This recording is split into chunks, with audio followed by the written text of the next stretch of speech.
అందరికీ నమస్కారం.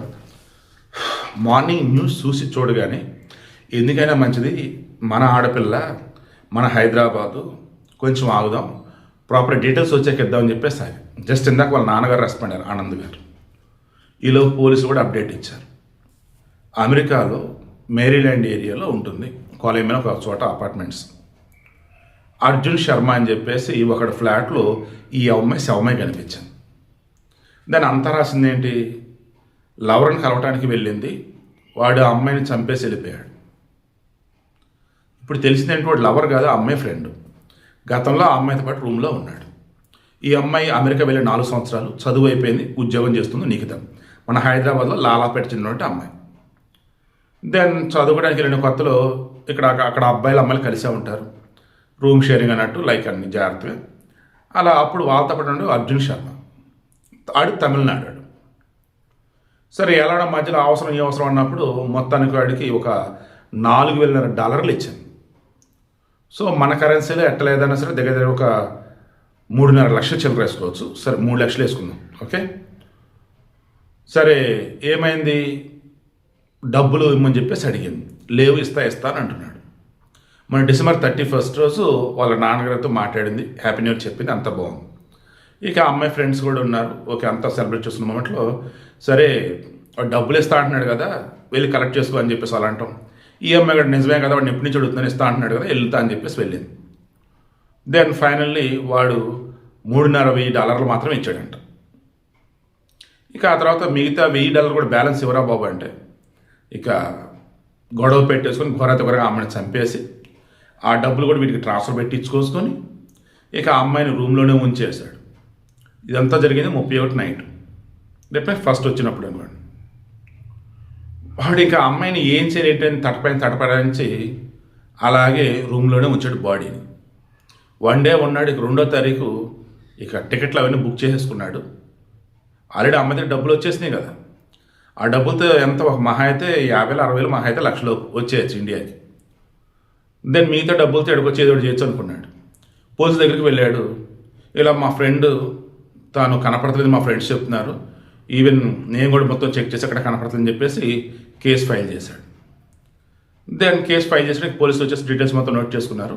చివరిగా అమ్మాయి ఎక్కడ ఉంది అంటే క్రాస్ చెక్ చేసుకునే మూమెంట్లో వీడి దగ్గరే ఉందన్నట్టు వాళ్ళకి అనుమానం వచ్చింది. తీరా వాడు రూమ్కి వెళ్ళి చూశారు. ఎప్పుడు, నిన్న అంటే 4వ తారీఖున. తీరా చూస్తే ఆ అమ్మాయి శవమై ఉంది. వీడేంటంటే వీడు ఆల్రెడీ ఇండియాకి వచ్చేసాడు. ఆ అమ్మాయి దగ్గర డబ్బులు తీసుకొని ఆ అమ్మాయికి తిరిగి ఇవ్వడానికి వాడి దగ్గర డబ్బులు లేకో నొప్పో ఏదో అయ్యి ఆ అమ్మాయిని చంపేసి బాడీని రూమ్లోనే పెట్టి మిస్సింగ్ కంప్లైంట్ ఇచ్చి చక్కగా డబ్బులతో ఇండియాకి వచ్చేసి, అంటే మిస్సింగ్ కంప్లైంట్ ఇచ్చాక ఇండియాకి వచ్చేసాడు. తీరా పోలీసు విచారణ చేస్తున్న మూమెంట్లో చివరికి వాడి మీద డౌట్ వచ్చి వాడి ఫ్లాట్కి వెళ్ళి చూస్తే అక్కడ అమ్మాయి డెడ్ బాడీ ఉంది. ఇది జరిగింది. ఇక్కడ నేను చెప్పదలుచుకున్నది ఒకే ఒకటి, దండం పెట్ట మీద చెప్తున్నా, ఇక్కడైనా ఎక్కడైనా సరే ఆడవాళ్ళే, మగవాళ్ళే, ఇది మాత్రం గుర్తుంచుకోండి. మగ కలిసి రూముల్లో ఉండటాలు అట్టు వద్దు.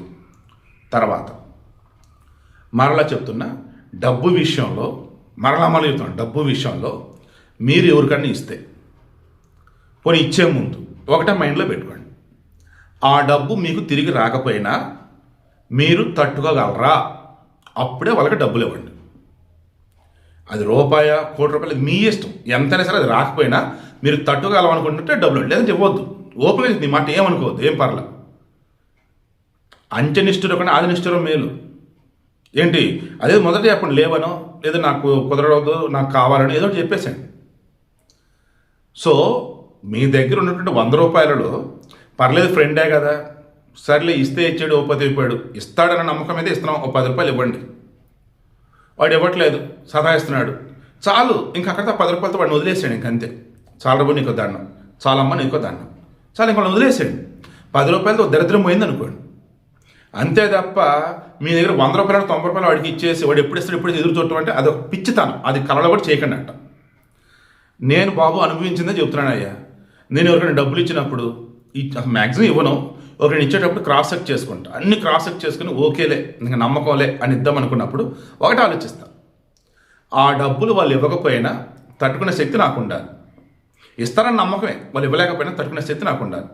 వాళ్ళు ఇవ్వలేమని చెప్పినా ఇస్తాను ఇవ్వలేకుండా ఉంటూ ఉన్నా నేను మాట చెప్తా, చాలు నువ్వు ఇవ్వట్లేదు, అదేమిటి ఇస్తా అంటున్నావు, నా వల్ల కాదు, ఇక అడగలేకపోతున్నా, ఫైనల్ రేపా లేదు వారమా నెల ఒక డేట్ నువ్వే చెప్పు, ఆ లోపు ఇస్తే సరే, ఇవ్వకపోతే ఇక ఆ రోజు నీకు నాకు లాస్ట్, ఇంక అంతే. నిజంగా నేను ఇలాగే చేస్తా, నేను ఫాలో అయితే మీకు చెప్పాను. ఇక సొంత వాళ్ళ దగ్గర అన్నప్పుడు వదులుకోలేం కదా, సో నేను ముందుగానే ప్రిపేర్ అయ్యి ఉంటాను. సొంత వాళ్ళకి ఒక రూపాయి ఇస్తున్నప్పుడు మ్యాక్సిమం నాకు వస్తుంది, రాకుండా ఇంతవరకు లేదు. ఒకవేళ రాలేదు అనుకున్నాం, మన సొంత వాళ్ళే కదా, ఓకే తిన్నారు అంతే. డబ్బు విషయంలో ప్రాక్టికల్గా ఉండండి, అంతే తప్ప ఫూలిష్ మాత్రం దయచేసి ఉండకండి. అండ్ పిసినాతనంగా అసలు ఉండకండి. అండ్ ఇచ్చాం కదా ఇస్తాడులే అన్నటువంటి దాన్ని ఏం చెప్పాలి, కరెక్ట్ వాడు గుర్తు రావట్లేదండి, నెగ్లిజెన్స్ కాదు, వాడు కరెక్ట్ నాకు గుర్తు రావట్లేదు ఈ మధ్య కొన్ని వర్డ్స్, నిర్లక్ష్యం కాదు, అజాగ్రత్త, ఓ రకం అటువంటిది అనుకోండి. ఇస్తాడులే ఏం కాదులే ఇస్తాడులే ఇలా దయచేసి ఉండకండి. ఇస్తాడే కూడా క్లారిటీగా ఉండండి. ఎవడు అనుకున్నప్పుడు వాడిని దూరం పెట్టేశాడు, మళ్ళీ దగ్గరగా తీయకండి. గొడవలు అస్సలు వద్దండి ప్లీజ్. రూపాయి దగ్గర చంపుకుంటున్నారు, కోటి రూపాయల దగ్గర చంపుకుంటున్నారు, బీరు బాటిల్ దగ్గర చంపుకుంటున్నారు, సిగరెట్ దగ్గర చంపుకుంటున్నారు. మైండ్స్ అన్నీ కూడా గబ్బు అయిపోయినాయి ఈ కరోనా తర్వాత.